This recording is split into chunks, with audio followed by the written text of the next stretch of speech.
Gente, passando hoje para concluir o estudo das relações ecológicas. Hoje nós trataremos das relações interespecíficas, também conhecidas como heterotípicas. São relações que ocorrem entre espécies diferentes. No joguinho de sinais é muito importante aprendermos aqui as relações harmônicas e desarmônicas, protocooperação e mutualismo, com duplo benefício, comensalismo, inquilinismo e forésia, onde um ganha e o outro fica indiferente. Nas desarmônicas, herbivorismo, predatismo, parasitismo e esclavagismo, onde um ganha e o outro perde. Competição, onde os dois perdem, e amensalismo, um neutro e o outro negativo. Começando aqui com as interespecíficas harmônicas, a protocooperação, também conhecida como cooperação facultativa. Essa relação, os seres ganham dos dois lados, né? Eles se beneficiam mutuamente, mas eles podem viver independentes, eles podem se relacionar com outros organismos, ou seja, a vida de cada um deles não depende, né, dessa interação. Essa abelha, por exemplo, ela pode estar em outras flores, e essa flor pode ser visitada por outros insetos. Então, uma relação dessa forma será chamada de protocooperação. Essa relação é muito típica, esse exemplo aí, que é o caranguejo ermitão, o eremita, né, o paguro, que vai penetrar, vai se esconder numa concha abandonada para se proteger dos predadores. Um dos maiores predadores aí que ele tem, dos maiores ameaças que esse caranguejo sofre é o polvo, né, que o acha muito apetitoso e dificilmente esse caranguejo consegue escapar se ele não recorrer a essa ajuda. Então ele vai, se aproxima de anêmonas, que são seres urticantes do grupo dos quinidários, faz esse paredão aí de anêmonas, arranja literalmente esses guarda-costas e sai perambulando por aí livremente, né, no fundo do substrato, né, no substrato onde ele fica lá localizado, porque ele é um organismo bentônico também. Então, o que acontece? Quando o predador chega, as anêmonas acabam queimando, né, o polvo, e o polvo, sem entender nada, acaba se dispersando. O que a anêmona ganha com isso? Ela ganha mobilidade, porque também é um organismo fixo, séssil, e precisa ficar esperando o alimento passar na frente dela.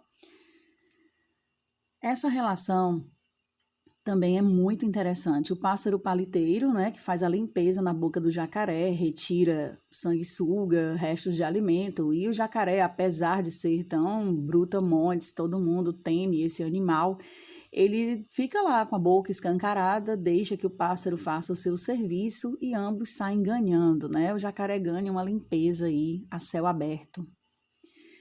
E essa cena é muito típica da nossa região.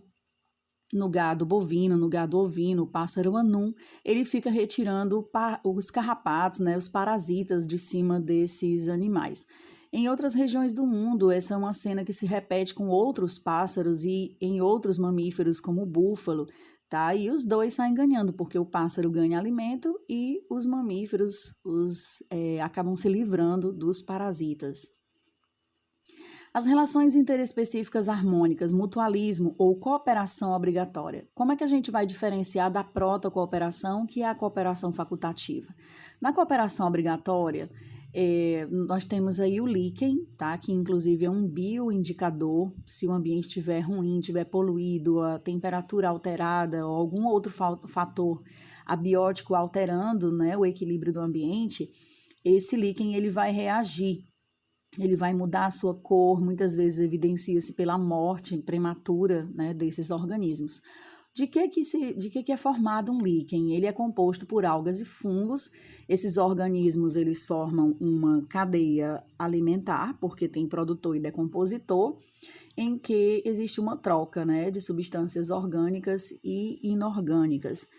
E se eles forem separados, eles acabam morrendo. Então, são organismos que precisam obrigatoriamente viver juntos. No momento de se reproduzir, eles já levam o sorédio, que você vê aí à sua direita, acima, o sorédio que carrega, né, tanto as hifas dos fungos, como também as células primordiais das algas. Falando em algas, nós temos aí as zooxantelas, que são algas importantes para a saúde dos corais. Os corais que já foram vistos, né, na outra aula, que formam colônias, e são importantíssimos para a saúde do ambiente marinho, né, dos nossos ecossistemas. Mas o que está acontecendo com os corais? Um processo de branqueamento, porque essas algas que são responsáveis pela coloração dos corais, devido às alterações do efeito estufa, estão precisando abandonar esses seres aí, e os corais estão ficando com o esqueleto branqueado, exposto, enfraquecido e estão quebrando, como o que é visto à sua direita, nessa imagem aí onde o coral está todo branco. Outra situação de mutualismo é o cupim e o protozoário triconífera. Esse protozoário ele vive abrigado no intestino do cupim, esse é o benefício dele, viver protegido, e em troca ele acaba ajudando na digestão da celulose, visto que o cupim se alimenta de madeira, de papel, e tudo isso é riquíssimo em celulose. E a celulose, ao ser degradada, ao ser quebrada, vai fornecer energia necessária para a sobrevivência desse animal. Muito parecido com essa relação, nós encontraremos também com os ruminantes. No caso, são bactérias que vão auxiliar na digestão da celulose no intestino dos ruminantes. O comensalismo, a relação em que um ganha e o outro fica indiferente. Nessa cena você tem aí um tubarão, que é um peixe cartilaginoso, carregando as rêmoras, que são peixes ósseos. As rêmoras são peixes que possuem a barbatana dorsal adaptada, né, como ventosas, para poder fazer a ligação sobre esses animais. Então, viajam a grandes distâncias, coladas literalmente a tubarões e a raias, principalmente. E no momento em que esses animais se alimentam, as sobras de alimento vão parar na boca das rêmoras, esses peixinhos também conhecidos como peixes piloto. A relação de comensalismo, portanto, ela refere-se aos restos alimentares. Isso nós também podemos verificar com as hienas, né, que esperam o leão ter todo o trabalho, caçar, matar a vítima, e ficam lá à espreita, esperando que o leão, após farto, né, se distancie, e elas vão lá aproveitar o restinho de alimento. Da mesma forma, os pássaros carniceiros, né, as aves de rapina, os urubus, os gaviões, aí, esses animais podem também esperar pelos restos de alimento. No caso de inquilinismo, como o próprio nome já evidencia, inquilino lembra aluguel. Então, essa relação tem a ver com ocupação de espaço. O inquilinismo, nós vemos aí bromélias, orquídeas, que utilizam as árvores de grande porte, né, nas florestas tropicais aí do mundo, do Brasil e do mundo. E essas plantas, elas não são plantas parasitas, porque elas não vão possuir os austórios, que são as raízes capazes de penetrar, né, no xilema e no floema. Então, essas plantas não são parasitas, elas não vão causar prejuízo e elas vão ter o benefício de encontrar maior iluminação, umidade, escapar do piso da floresta, que é uma condenação de morte para muitas plantas. Essa cena inusitada aí, esse sapinho, né, abrigado numa pocinha d'água dentro de uma bromélia, certo? Também ele não está prejudicando em nada e está ganhando aí um local onde ele fica esperando tranquilamente, bem refrescado, né, que as suas presas passem na frente dele, pequenos mosquitinhos, pequenos insetos, onde ele vai poder caçar. Essa cena aí muito interessante também do gambá escondido dentro de um cupinzeiro, né? O cupinzeiro, desde que esteja em paz, desde que o gambá não esteja perturbando, né, a tranquilidade dessa sociedade, essa relação será chamada aí de inquilinismo. Já a relação de forésia, ela tem a ver com o quê? Ela é marcada pela carona, pelos pedidos de carona. O que nós temos aí é o mosquito Aedes aegypti, que dá carona para muitos vírus e é vetor de muitas doenças, como zika, chikungunya, dengue, né, e febre amarela.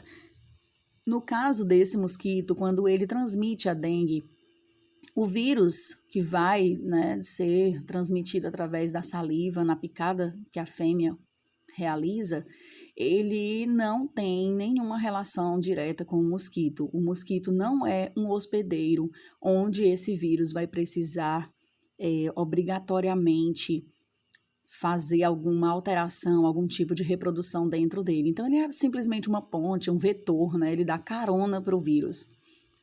No caso aí do carrapicho, que é a sementinha de uma planta, tá? Essa sementinha, ela usa esse recurso para poder realmente se espalhar mundo afora.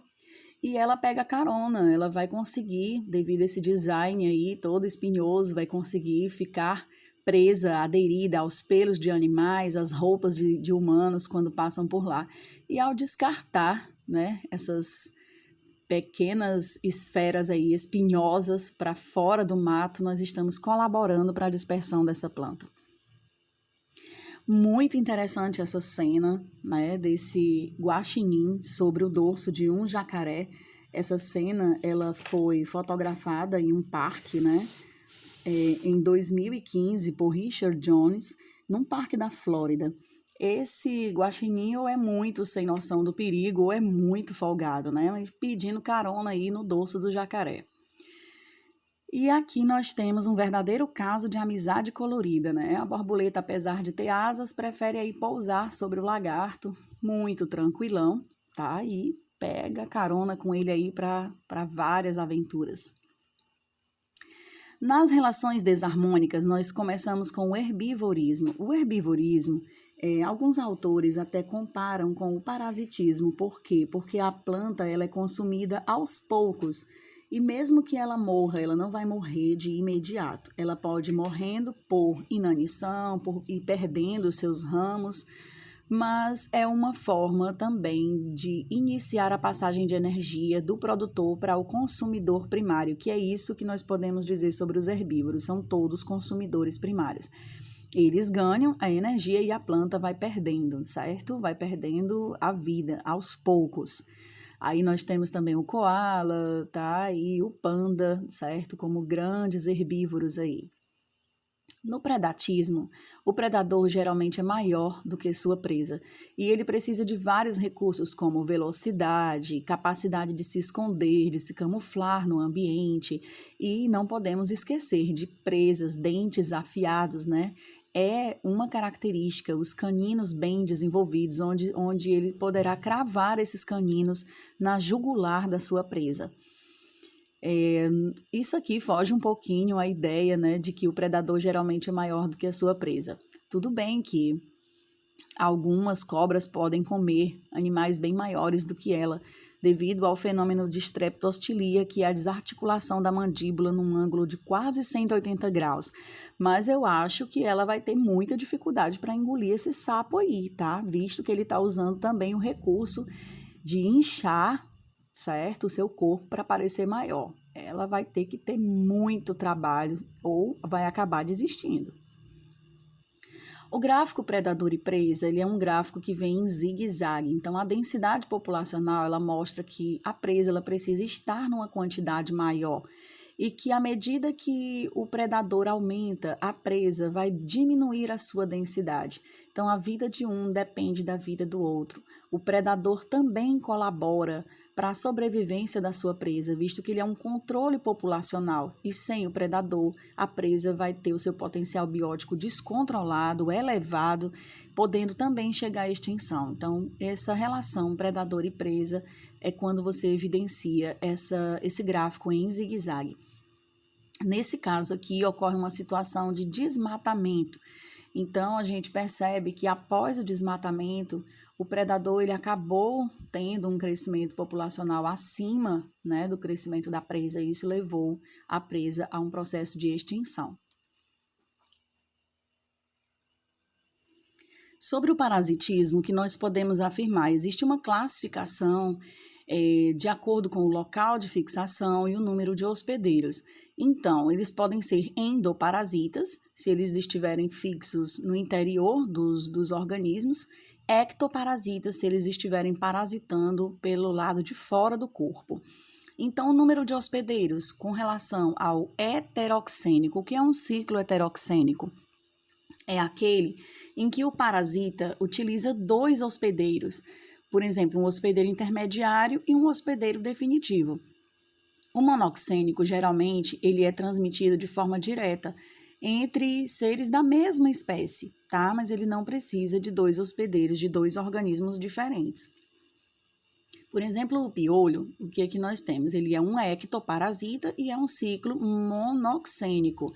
Embora ele passe de cabeça em cabeça, mas ele vai estar só em seres humanos, certo? Ele não precisa obrigatoriamente para o corpo de um outro animal para poder se desenvolver. Carrapato é outro exemplo de ectoparasita, também um ciclo monoxênico. Já aqui nós temos o Esquistossoma mansoni, responsável pela barriga d'água ou esquistossomose. Ele é um platelminto, certo? Essa imagem que você vê aí, ele sempre abriga numa dobra do seu corpo a fêmea, que é essa que aparece aí mais fininha, mais cilíndrica e mais fininha. O ciclo de vida evidencia o quê? Que ele, por contato das fezes humanas, né, principalmente com os corpos d'água, o ovo, o embrião, ele acaba liberando uma larva, ele se desenvolve numa larva chamada de miracídio. Essa larva é uma larva ciliada, ela vai procurar um caramujo do gênero Planorbídeo. E dentro desse caramujo, essa larva vai sofrer uma metamorfose. Após mais ou menos 15 dias, ela é lançada no ambiente, já numa outra forma, que é uma forma bifurcada, chamada cercária. É uma larva maluca, que só dura de 1 a 3 dias, viva, né, nesse ambiente aquático. Por isso, ela fica louca para encontrar um hospedeiro. Ela pode penetrar no cachorro, em qualquer animal, mas é apenas quando ela chega no ser humano que ela vai realmente se fixar e se dar bem. Então, ela vai se fixar no fígado e ela vai provocar um processo de ascite, que é o acúmulo de líquidos no abdômen. Então, por isso será chamada de barriga d'água. O que dizer desse ciclo, gente? O verme será um endoparasita, e o ciclo é um ciclo heteroxênico, ok? Porque tem 2 hospedeiros, o caramujo, que é intermediário, e o ser humano, que é definitivo. Os vegetais também podem praticar o parasitismo. Algumas ervas, né, ervas daninhas, tá? E podem até matar árvores de grande porte. Então, nós temos aí as hemiparasitas, hemi de hemiplegia, hemisfério significa parcial. São parasitas que mesmo penetrando e roubando alguma coisa da planta hospedeira, ela ainda vai ter que fazer a sua fotossíntese, porque ela não vai roubar o alimento completo, que seria a seiva elaborada que está lá no floema. Então, elas são plantas clorofiladas, fazem sua própria fotossíntese e os austórios atingem o xilema para poder roubar a seiva bruta. Um exemplo é a erva de passarinho. Já as holoparasitas são parasitas totais. Essas são como as tênias, né, que não precisam nem do sistema digestório, porque já recebem tudo pronto. Então, elas não vão ter o trabalho de fazer fotossíntese. Por isso, não precisam de clorofila. Os austórios atingem o floema para poder retirar a seiva elaborada. E um exemplo que nós teremos é o cipochumbo. Na imagem aí, você tem a erva de passarinho, que é uma hemiparasita. Lembrando que ela toma a seiva bruta. E o cipochumbo, essa coloração amarelada, esses fiozinhos, né? Parece assim umas teias de aranha emaranhando por sobre a planta, que você vê ao fundo com essas flores, a hospedeira, né? E a parasita é essa planta descolorida, tá certo? Ela não tem clorofila e não vai fazer fotossíntese, nem folhas ela tem. Apenas esses fiozinhos realmente que vão estar penetrando através dos austórios. Aprendam, as raízes de plantas parasitas são denominadas especialmente de austórios. O esclavagismo ou sinfilia é uma outra relação em que um ganha e o outro perde. Esclavagismo lembra escravo, certo? Os insetinhos verdes que você vê aí na cena são chamados de pulgões, são parasitas de planta. Esse insetinho, ele tira da planta através da sua tromba, né, que ele insere na planta, e vai até o floema também, rouba a seiva elaborada, que é super açucarada, muito rica, especialmente em glicose. Então, as formigas capturam, sequestram os pulgões, levam para os seus ninhos, fazem massagem no abdômen para que eles possam liberar suas fezes adocicadas. Então, você vê aí na cena a formiga, né, com uma gota de fezes açucarada dos pulgões. Pelo fato dos pulgões perderem a liberdade, se tornarem escravos das formigas, nós chamaremos aí a situação de sinfilia ou esclavagismo. O amensalismo ou antibiose. Essa é uma relação em que um organismo é prejudicado e aquele que está causando prejuízo fica indiferente, ele fica numa situação neutra. Essa cena aí é uma cena de maré vermelha ou floração das algas. Essa floração das algas, ela pode ser ocasionada pelo excesso de luz solar, pelo excesso de nutrientes e pela alteração da temperatura das águas, né? As águas mais quentes podem provocar a proliferação exagerada dessas algas do grupo dos dinoflagelados, que são microalgas que compõem o fitoplâncton. Acontece que quando essas microalgas proliferam exageradamente, elas vão ter um aumento da sua clorofila, liberando pigmentos, né, no ambiente. O DBO ele vai ficar prejudicado, tá? O que vai acontecer é uma redução do oxigênio e as toxinas elas vão aumentar. Então, isso aí se enquadra naquela situação de bioacumulação, em que dentro de uma cadeia alimentar a substância tóxica que é liberada, ela vai estar mais concentrada no último elo da cadeia, ela vai se potencializando de um nível trófico para o outro, até que no último elo ela ficará mais forte. Por isso que é muito perigoso comer, por exemplo, ostras, né? Porque são animais filtradores e numa situação de maré vermelha vai estar uma maior concentração da toxina na ostra. E se você for comê-las, a concentração será maior ainda no seu corpo. Um outro exemplo típico de antibiose ou amensalismo é o experimento de Alexander Fleming, famoso por ter encontrado o primeiro antibiótico, a penicilina, né? O fungo Penicillium notatum, que é o que você vê aí nesse círculo esbranquiçado logo abaixo, ele cresceu sobre uma cultura de bactérias que Alexander havia deixado no laboratório, nessa placa de Petri. Esses riscos que você vê aí em zigue-zague são exatamente as bactérias crescendo. E à medida que o fungo foi se desenvolvendo, ele surgiu aí por acidente, esse fungo ele ia liberando substâncias que matavam as bactérias. Existe uma polêmica a respeito dessa relação. Se realmente o fungo, ou no caso a alga, né, ao liberar essa substância química tóxica nesse ambiente, prejudicando o outro organismo, será que eles não estão ganhando nada realmente? Nem mesmo espaço?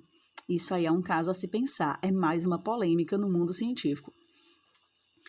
A situação de competição, como nós já vimos, é uma relação instável, né, onde os recursos precisam ser divididos e o ideal era que tivesse para todo mundo. Então você vê aí os pássaros tentando tomar o alimento, né, disputando uma briga feia aí por uma sementinha, né, que esse animalzinho conquistou. Também as hienas, como animais, né, aproveitadores, não gosto das hienas, certo? Esperando aí, disputando alimento com esses pássaros, essas aves carniceiras. E essa cena me lembra muito o filme de Mowgli, certo? Quando os animais fizeram um pacto devido à redução de água naquele ambiente e todos eles iam para lá beber daquela água com o pacto de não se devorarem, né? Então, a competição, ela se evidencia pela sobreposição de nichos. Quando os animais comem as mesmas coisas e estão no mesmo habitat, eles passam a disputar por recursos. Em se tratando de competição interespecífica, esses recursos serão espaço e alimento. Já na intraespecífica, se inclui também a reprodução, só para lembrar. A competição também acontece silenciosamente, tá? No reino vegetal. Por mais que você pense que esses seres não tenham movimento, mas eles podem liberar substâncias, né, para o ambiente, através das suas folhas, através das suas raízes. Essa situação que nós temos aí é também chamada de alelopatia. As plantas disputam por água, por luz, por nutrientes, e a situação de alelopatia é a liberação de metabólitos que podem favorecer ou prejudicar algumas plantas. Então, na situação de prejuízo, por exemplo, não devemos plantar o pepino juntamente com o girassol, porque são plantas antagônicas, né? E elas competem pelo mesmo sal mineral que é o boro. Nessa situação aí, existem o plantio de plantas companheiras. É uma técnica no agronegócio, tá? Em que o agricultor ele precisa conhecer que plantas conseguem conviver bem, que vão liberar substâncias para combater insetos, ruins para a lavoura, e essas plantas vão crescer harmoniosamente. situação de alelopatia, só lembrando, certo? Existem algumas situações duvidosas, só para finalizar. Por exemplo, o peixe palhaço que vive dentro da anêmona, ele tem proteção, né, na sua pele, no seu muco, que vai evitar que ele se queime na anêmona. Mas essa relação seria inquilinismo, comensalismo ou protocooperação? Então, gente, vai depender muito do enunciado. Se o enunciado vier fazendo referência ao fato dele apenas se abrigar na anêmona, tá? Não vem falando de alimento, não vem falando de cooperação mútua, de duplo benefício, então a gente aponta para inquilinismo. Mas se por acaso disser, ele deixa restos de alimento para a anêmona, então seria uma situação de comensalismo. Mas, considerando que, de fato, os dois saem ganhando, porque tanto ele ganha abrigo, como ele também deixa restos de alimento, e ela, né, permite que ele fique lá, permite, ou não, nem que não queira, né, ele vai conseguir conviver ali, é uma situação de protocooperação. Comensalismo ou forésia, tá? Essa tartaruga, ela tá dando carona ou o peixinho tá ganhando aí restos de alimento da tartaruga, gente? Mais uma vez, vai depender do enunciado, tá? Então, essa foi a nossa aulinha de hoje sobre as relações ecológicas, muita coisa interessante aí. E se você for se aprofundar sobre esse assunto, você ainda vai achar muito mais relações interessantes para estudar. Um forte abraço e estudem!